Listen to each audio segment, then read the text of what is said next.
Pessoal, bom dia. Vamos falar um pouquinho aqui sobre a abordagem do paciente com infarto agudo do miocárdio, né? Que é um tema muito importante, vai chegar aí no seu pronto atendimento, vai chegar no seu plantão da emergência, pode chegar no seu postinho também, aí a gente tem que saber como conduzir esse caso, né? E aí a gente começa entendendo um pouquinho sobre como que acontece o infarto, o que é o infarto, né? Então, o infarto acontece por uma ruptura de uma placa ateromatosa que vai estar ali em um dos vasos que vão irrigar o coração, certo? Quando há essa ruptura, a gente tem exposição a colágeno, né? E esse colágeno faz uma agregação plaquetária que vai formar um trombo. Ou seja, a gente tem ali um paciente que por muito tempo da vida dele ele foi acumulando gordura naquele vaso.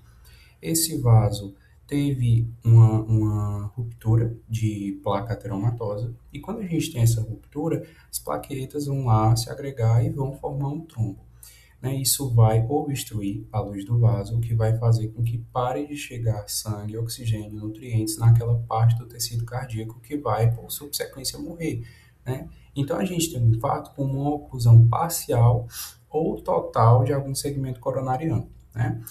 Então, a gente divide a síndrome coronariana aguda no infarto com supra de ST, e aí o infarto com supra vai se dar quando a gente tem uma oclusão total desse vaso. Um infarto sem supra ou a angina estável quando a gente tem uma oclusão parcial desse vaso coronariano, tá certo? E aí a gente tem que entender qual que é o quadro clínico desse paciente, né? O quadro mais comum do paciente com infarto é a dor torácica típica. É aquela dor que é retroesternal, que vem em aperto, dura mais de 20 minutos e tem aquelas irradiações bem conhecidas, né? Para o membro superior esquerdo e para a mandíbula. Mas a gente precisa ter atenção a pacientes que têm um estado de elevada inflamação por um longo período de tempo na vida deles. E por eles terem esse estado de inflamação constante, eles podem não apresentar dor torácica típica, né? Principalmente pacientes idosos e pacientes diabéticos. A gente tem que sempre acender a luzinha que eles podem ter equivalentes anginosos que não vão ser a dor torácica típica, como a náusea, a sudorese e a dispneia, tá certo? E sempre lembrar dos sinais de gravidade, né? Paciente que chega para você com característica de infarto associada a uma hipotensão, a uma insuficiência cardíaca, a uma arritmia, isso já prediz que é um quadro um pouco mais delicado e você tem que tomar bem mais cuidado com esse paciente, certo?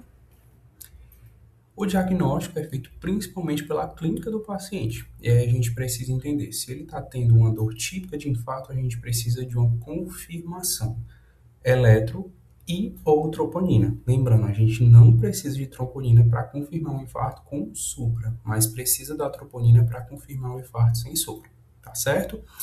Então, o eletro a gente tem que fazer e laudar em até 10 minutos, né? É isso que a Associação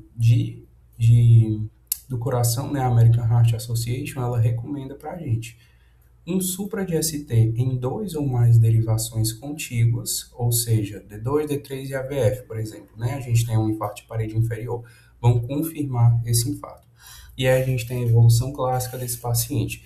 É aquele paciente que no eletro começa com onda T que vai agudizando, que vai subindo, depois ele evolui para um supra de ST, e depois vira uma Q patológica, e aí mais na frente vai virar uma inversão de onda T, a gente já tem um infarto antigo, né?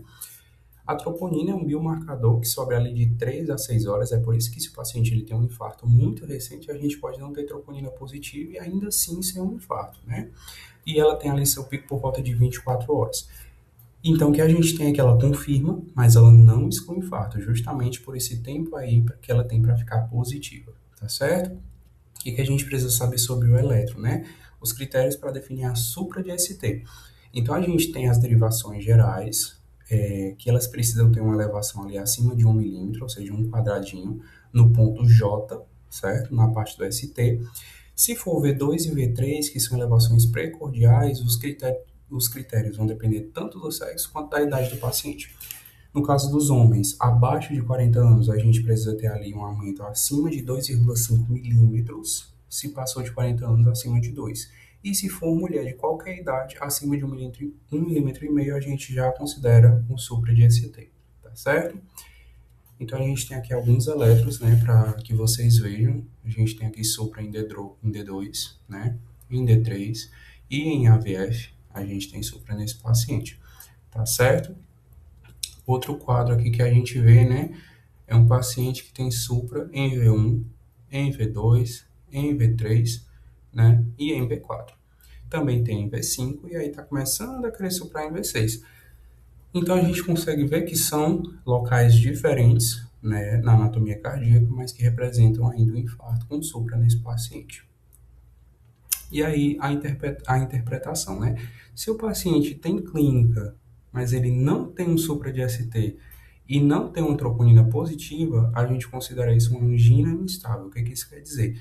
Que esse paciente está tendo certo grau de obstrução daquele vaso, mas que esse vaso não está completamente obstruído a ponto de causar um supra e de aumentar a troponina.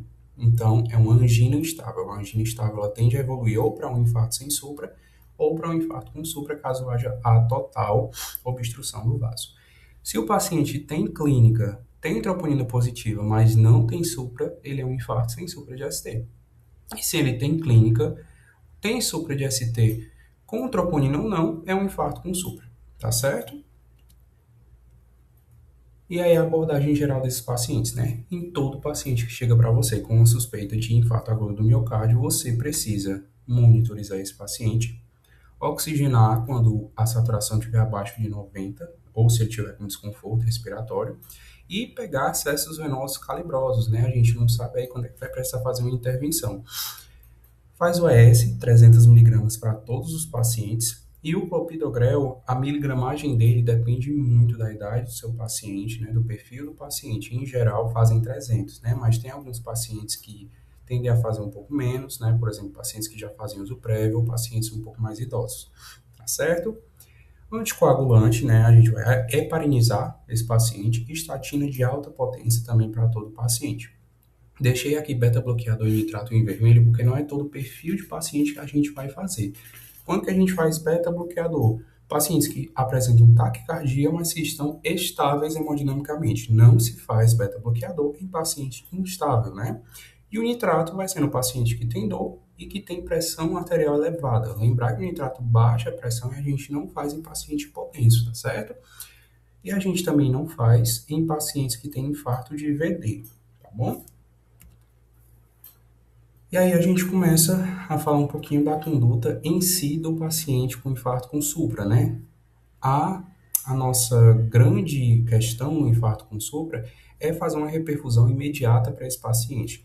E aí a gente tem que decidir. Esse paciente pode ir para o cateterismo para fazer uma angioplastia ou ele vai fazer a trombólise, né? O trombolítico endovenoso.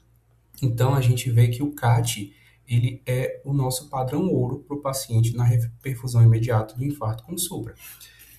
A gente pode fazer CAT em pacientes que têm um tempo porta-agulha de 90 a 120 minutos. E o que seria isso, né? Um paciente que do início da dor até ele chegar ao cateterismo tem menos de 2 horas. Então, a gente considera o CAT para esse paciente.